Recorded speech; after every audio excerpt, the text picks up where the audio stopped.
The World Championship has been decided and the dust has now settled. Which means it's time for us to choose our next bike for our next adventure. Will it be Ducati? Will it be Yamaha? Or do we stick with Honda? Some great options there. Victorious already with Honda, so I'm keen to move on. But can you turn down a factory Ducati carrot dangling in front of you? It's tempting, it really is, but let's take another Japanese manufacturer to the top. We're going Yamaha. Welcome to the blue brand. This season is about to get interesting. You know who I've signed with, but I know what you're thinking. Who else has moved with the MotoGP transfers? Let's find out. So the Red Bull Gas still the same with Miller and Fernandez, the same for the Trackhouse MotoGP team, but Tony Arbolino finding his way into MotoGP. The Marquez brothers stay the same. Alex Rins and Ayagura on the VR46 Ducati, and Bagnaia on the Honda.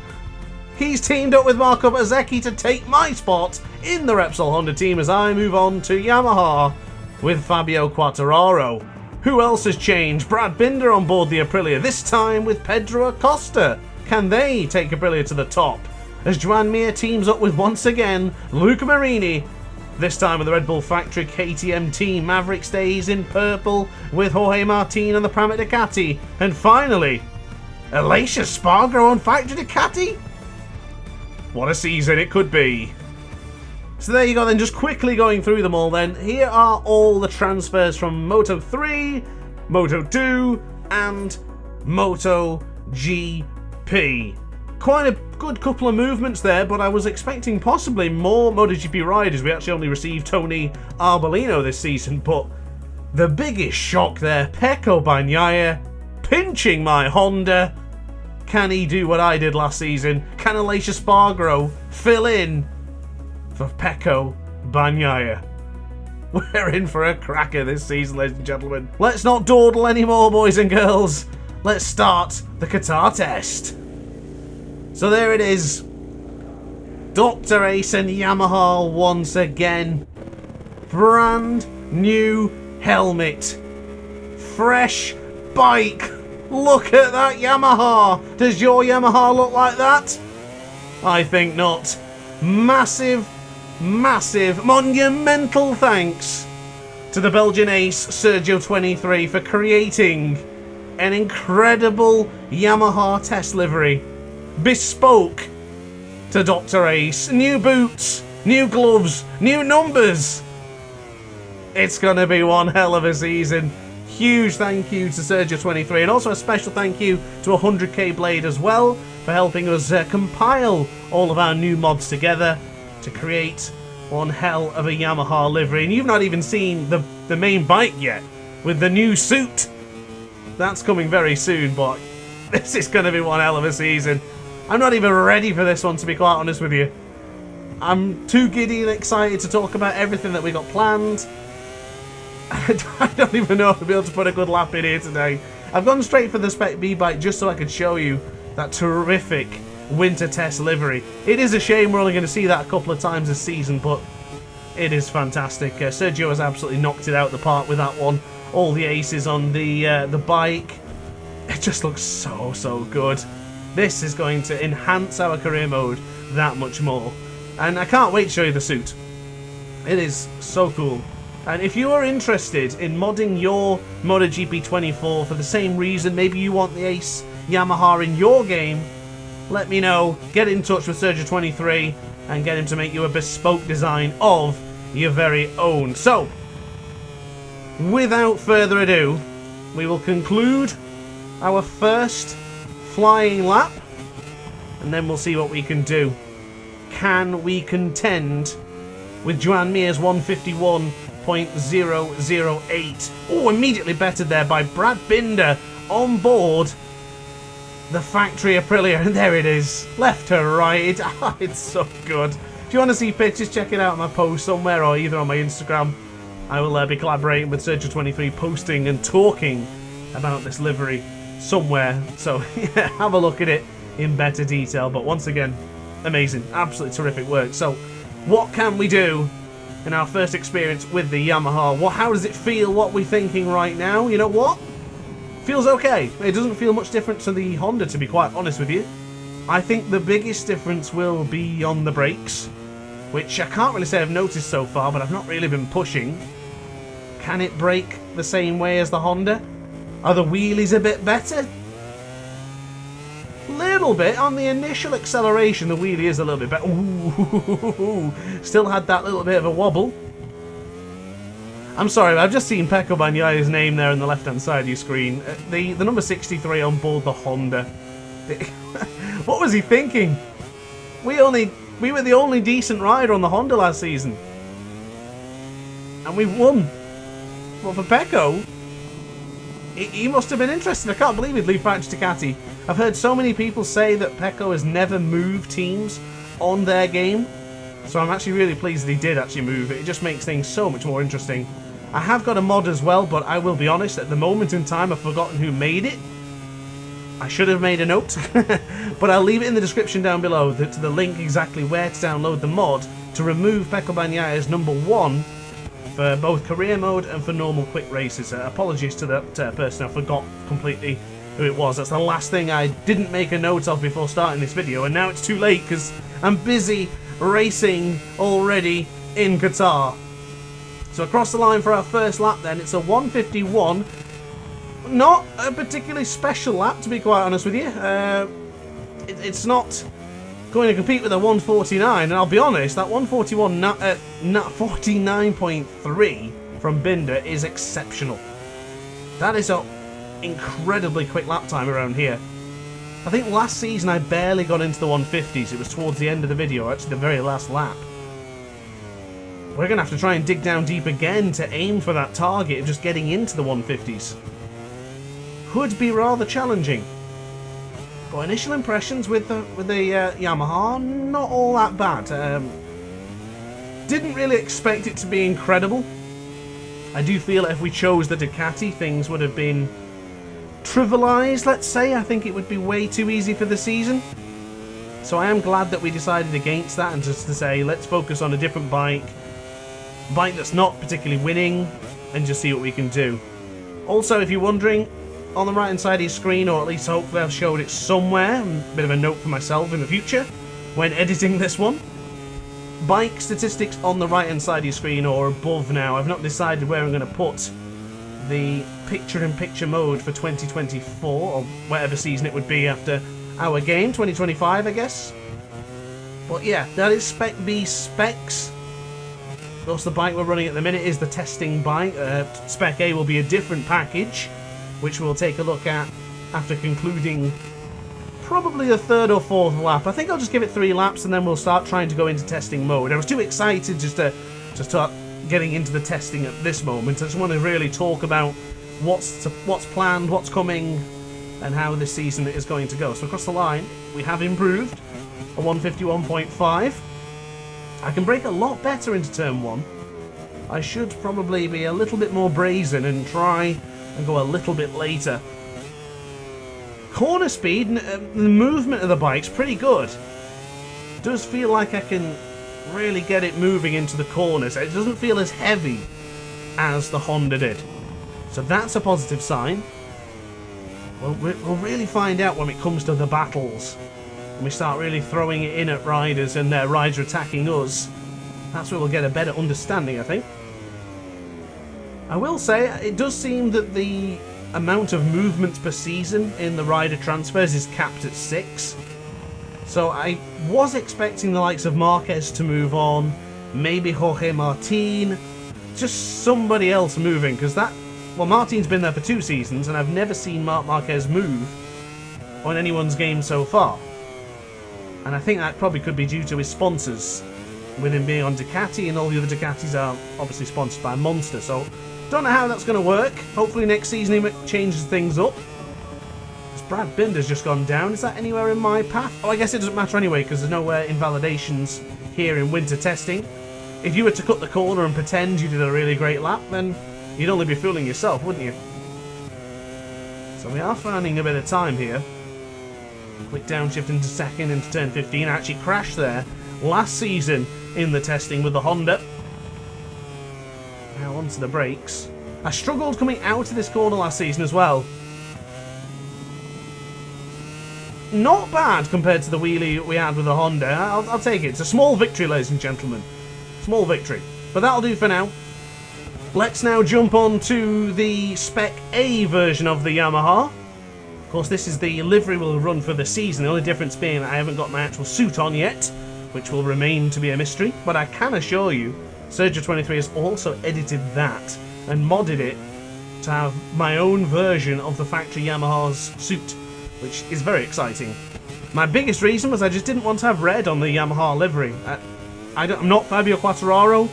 I don't really have red on anything. It's mostly just yellows, purples, whites and blacks. So yeah, it made sense to reach out to Sergio and say, mate, can you get rid of the red on the Yamaha? He's like, got you, mate. Which he certainly has. And as well as I say, thank you to 100k Blade also for answering any questions and queries about the mods, and also just putting it all together. We needed him to compile all the packs and make it happen. So yeah, a collaboration between two fantastic aces. A bit wide there for turn 10. You know what? It feels like the Yamaha is quite strong on the acceleration. A bit of that rear grip spinning like in real life. That's what the Yamahas tend to complain about a lot now. Maybe I'm going to be living in that reality myself. And there on the screen somewhere, of course, is going to be your Spec A statistics. As you can see, it's a little bit different to Spec B, but to be honest, they both feel very much of the muchness right now. They're both very much the same. I think we're going to have to do until the official test to really decide on what's going to be best for the Yamaha. But what I can tell you is that Spec A immediately feels quicker. Feels very, very comfortable to use. And that already is a terrific sign. Lap 4, we're in the 150s. It took me a hell of a long time to get into the 150s last time with the Honda.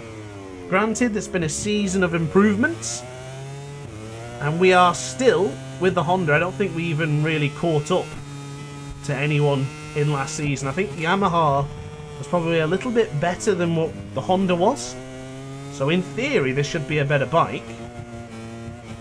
And looking at the results on the team comparison screen, it did look like the Yamaha was still ahead of the Honda. Whether that'll change after this winter test, I guess I won't know until the end of this video. But so far, so good. I am liking this Yamaha a lot. I remember using it in MotoGP 23, and I kind of fell out with it. It wheelied more than any other bike. But after being on the Honda, the booking Bronco of the RC213V, I really feel that we couldn't have gone any worse. So I guess we're going through the steps from Honda to Yamaha. Oh, I've completely messed that up, my apologies. See, that's what I was saying earlier with no invalidations. You can cut corners if you want. It's only yourself you're going to be lying to in this particular game mode. But, you know, not bad. Even with that little bit of a mistake, we should still stay within the 150s, depending on how well we tackle the 16th corner. Wait for it, be patient. Do not bring on the ride height device too early. Only get it on when it's straight, which we did. And that puts us back into the 51s, is it? Yeah, it is 151.033. It's okay. Nothing to be concerned about yet. I'm also not going to be paying too much attention to the left-hand side of your screen. It has been documented that the AI are incredibly strong in the testing. And frequently they're very strong here in both practice and qualifying as well. So I'm not too concerned about where I finish in the standings. But what I am concerned about is Pecco Bagnaglia's position. 20th for the former world champion. Tony Arbolino on the same bike is faster. Concerned looks in the pits for Pecco Bagnaia, I would assume. I cannot believe he moved to Honda. Honestly, why would he pinch my bike? Why would he even need it? I hope we see him in this video here today, because I'd like to show him to you. You'll be just as confused as I will when you see him on that Honda. I know I have some screenshots somewhere, so I can show you if not. But I do hope we see him in this video here today. I will send it on Pecco when I see him. Fancy him nicking my bike. How would this work in real life? I mean, you would assume that the world champion left. It's such a tough call. Well, considering how MotoGP would work normally, Pecco would have had to sign with Honda earlier in the season, and then I would have had to decide where I'm going. So I guess maybe my initial reaction then was to sign with Yamaha. But the fact that, I don't want this to sound negative, but the fact that Ducati only took Aleix Espargaro is bizarre. I'm not saying anything bad about Aleix Espargaro, but you have Marc Marquez, you have Jorge Martin, you have Alex Marquez. You know, you even have who was on the Pramac yet? Maverick Vinales. There's a lot of riders they could have promoted up into that factory Yamaha, factory Ducati seat. But they were adamant they wanted Aleix Espargaro. I will be really keeping an eye on that, because there's a question I had last season. Sorry, just trying to get turn 5 right, apologies. But there's a question I had from last season, was that when a top rider who's in a top bike moves team, is their performance then judged on how good the bike is or how good the rider ability is set to? And looking at the moment, with Pecco down to 20th, I think it could be down to the bike. So maybe there isn't a rider skill level. I sincerely hope for a change though. I hope... I mean, looking at that, looks like Aprilia are right on it. First and second for the Noale factory team. So are they going to be the men to beat this season? Pedro Costa finished strong last season, I don't forget, in Valencia. Of course, with him winning the race, it helped me win the World Championship, of course. This might not be a bad lap, actually. Even through the chin wagging, we might have a chance of improving. A little bit wide, but hopefully when we get on the power, trying to avoid that wheelie as much as we can. Not bad. Don't think we're going to improve though. Cross the line. Okay, so it's back into the 150s. I can take solace in knowing that we're in the 150s again. And there's still loads of time in this winter test. I hope I'm showing you everything. If there's any question you need to know, or you want to ask me, let me know in the comments section down below. I'm a little bit one-track minded at the minute. I'm just focusing on the track, excuse the pun. So bear with me. But honestly, this is exciting. I'm really excited for the season. I cannot wait to start the racing. I am honestly tempted just to finish this one as it is, take Spec A, and move on to the next season. Who's that ahead of us? Is that the Factory Ducati duo? Oh my god! Huge crash! Apologies for that, ladies and gentlemen. Big mistake on my behalf. I got a little bit distracted there with the Factory Ducatis ahead of us and sent it. Absolutely sent it to the scenery. That was because the bike got unsettled from a small wheelie from turn 5 to 6. That's how easy it is. Excuse me, turn 6 to 7. That's how easy it is to make that mistake. We'll have to bear that in mind. Disappointed to ruin Sergio's livery. Hopefully he doesn't kill me. But that's a mistake early on. Well, we were 7 laps in, 8 laps in so far. Let's see what Spec B can do then. This is the testing bike. This is the testing livery. Should have secret powers, this one, you know. Having that Ace logo on the bike and just having the 47 included should really bolster the performance of the YZR M1. Not bad so far. Going into turn 4, we are up. That's really tight to the apex. I'm surprised I didn't lose the front then. Still nothing has changed. Crazy to think that Brad Binder set that 149 at pretty much the beginning of this video and hasn't done it again. No one's come close to that. And 1.5 seconds off. Sheesh. I mean, 149 is pretty damn impressive to say the least. It's a rapid lap time.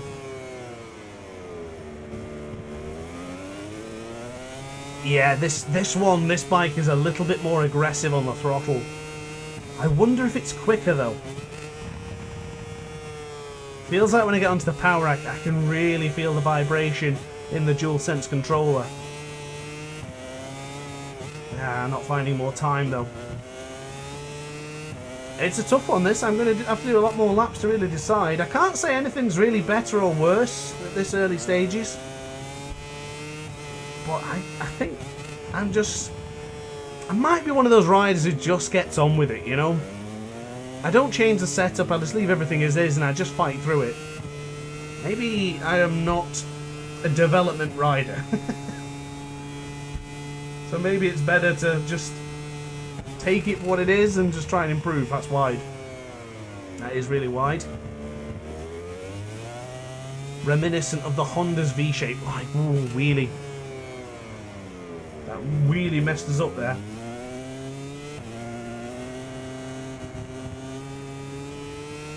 Oh, I do really like that corner. Getting it caught on the curb there feels immensely satisfying.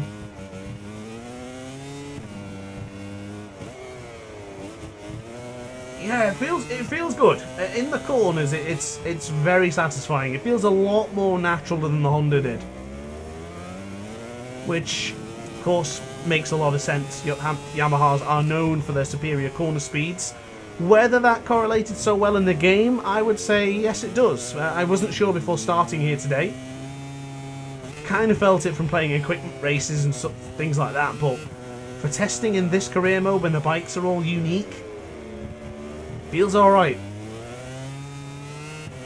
And the rear tyre does seem to be gripping quite well now in that left-hander. Just abused track limits there. That would be an invalidation in real life. Bear that in mind.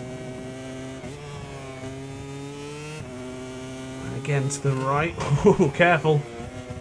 Touch that curb at your peril, ladies and gentlemen. It's bad times when that happens.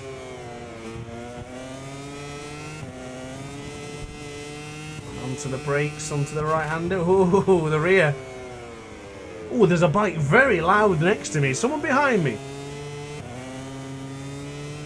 I think either someone's behind me.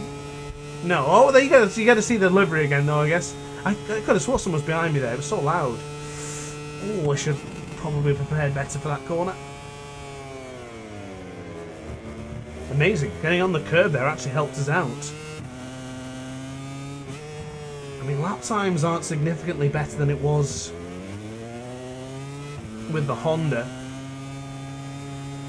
I think the best I managed was like a 150.9, and it was right at the death, the very last second of the video. We've already beaten that so far, or at least we're on par, but I feel confident knowing that we've been constantly in the 151s. The low echelon of the 151s. 1.5 behind though is, as I say, that's scary, that 149. I'm hoping that's just a blip. We're finding time here. If I can get behind Digia... No, I must remember what we're doing here. I'm talking about trying to get behind him for a slipstream to get a good lap time, but we're not really doing lap times. I have to keep reminding myself that. It's that eagerness to continue to push and push and push. We have to make sure that when we push, the bike's stable. We minimise wheelies and issues. Oh, I'm off the track. And we managed to keep it on the track is the last thing I was going to say. Because I got a lot of penalties with the Honda from pushing so much last season. Let's try and keep that to a minimum. Well, this is a great reference point now. How much slower is our Yamaha to the factory Ducati? Across the line, this will be another 50. It's a 50.8. That's a new record for me here in MotoGP career mode. Careful. Crash in sector 2. That's not going to... Oh, I've got to stop wheeling through that corner. Probably need to do that little upshift. Someone mentioned this a while ago in a video. I do read comments. I just forget to maybe action the thing you've told me to do. But I need to start upshifting a bit earlier, I think. Just to avoid that mistake. Who's that in the... Whoa, whoa, Luca! Jesus, why? Why are they absolutely careless when they come back onto the track? I'll bear that in mind if I ever go down there. I'll send it like that. Just pure bravery.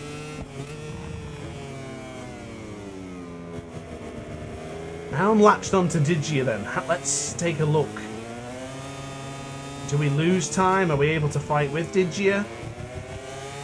Using the speed behind him, is it going to help? Some good questions here that's going to be useful for the future. I think I'm sold. I am sold on the fact that this Honda was a great... this Yamaha was a great choice. I think the fact Ducati just would have made the entire season way too easy. We've got a good balance here, it being challenging. Can I go around the outside here? Oh no, I can imagine. In testing. Oh, about here though. Around the outside to then send it up on the inside. Why not let it fly? Little overtake in the testing. Yes, did you? What do you think about that, pal? See if you can get my slipstream. Oh, he's gone. Of course he's gone. Didn't want nothing. He didn't want anything to do with this, did he? Wow, that was really good braking. That felt really calm on the brake. Oh, it's Bagnaia! Yes! I've been looking for you. I've got a bone to pick with you, young man. And there you go, as you can see, number 63 of Pecco Bagnaia. Oh, I am so keen now to attack him. This is a bit of race simulation for you. Think of it, last couple of laps, Bagnaia leads, crowd on their feet here in Losail. Will the Doctor chase him down? Bloody hell, we've caught up to him quick. He's having a woeful time with that Honda, isn't he? Marquez couldn't win on that Honda towards the end of his career in orange. Joan Mir and Luca haven't won, but I can. Can you, Bagnaia? I don't think so. Can we say, oh, little nudge. Incident warning in the testing. Oh! Yeah, he's a sitting duck. He is a sitting duck right now. Well, I think we made a good decision. Maybe he's working on some packages, but clearly he is not hooking it up well with that Honda. Can I get that move around the outside like I wanted to do on Digia? Can I? No, I'm too far back, aren't I? Wow. Wow. He is so slow. Oh, I've messed that up, haven't I? Oh, God. Oh, I'm going to have one hell of a drive, though. Forget about testing. This is about bragging rights. Look at that liver. Oh, he stopped. Why did he stop? Oh, there's Digia again. Why did he stop? He mustn't have wanted it. He didn't want anything to do with us. Well, Pecco's helped us out a lot here. Look how much quicker we are in the first split. Don't know if it's just me, probably, yeah, it's probably a placebo effect, but you know that now that the tyres have sort of worn down a little bit, this Yamaha feels really solid. I feel like the vibration is now more understandable, it's more understanding, it's more clear what I need to do and how much throttle I need to give. Maybe it's the weight of the bike with the fuel. I don't think that's really a thing in this game. Just sort of surmising a few things here. We are finding a few bit of time here. A few tenths here and there. What a way to end today's testing if that's the case. I'm going to go for it. I think I'm deciding to stick with Spec B. I think it's the bike to go for. Just feels comfortable, just feels calm, just feels collected. I think I'm going to go for this. I'm going to call it with this one. And I'm immediately going to get on with recording the Qatar race. Because I am so excited for this now. The sooner I get on with racing and recording, the sooner you guys can be watching this career mode. It's my priority now for the next few months. I must finish this career mode before we move on to MotoGP 25. There's Aleix Espargaro on the Factory Ducati. He's up to 4th. It's a great testing for him. We are going to find time in this final lap here. And we're going to finish with a 1:50.613. So before we check out my lap times, let's just take a look at what everyone else is doing if you want to pause the video and just get a better look, go ahead. Why not let it fly? Great response from Fabio Quartararo. Only 4 tenths behind Brad Binder. He's in the 149s. Not a lap time I can achieve, unfortunately. And as you can see, we're down to 150.6 in 14th. We're ahead of former teammate Marco Bezzecchi and ahead of rival Francesco Bagnaia. So overall, a good experience. And I have thoroughly enjoyed this video. But those are my lap times on screen. Take a picture if you want, compare it to your own, whatever you want to do. But guys, I'm picking Spec B. Let's find out how good that choice comes out to be in the first round of Qatar, coming very soon. Guys, thanks for watching, thanks for your patience, like and subscribe, and I'll see you around 1. Ciao for now. Oh hi, didn't quite see you there. Good to see you're still here. If this video didn't quite set your appetite, then why not watch some more DrAce content by clicking the video shown on screen now. Furthermore, if you would like to follow me on social media, you can do so now with the links down in the description. Consider subscribing so you don't miss a single DrAce video.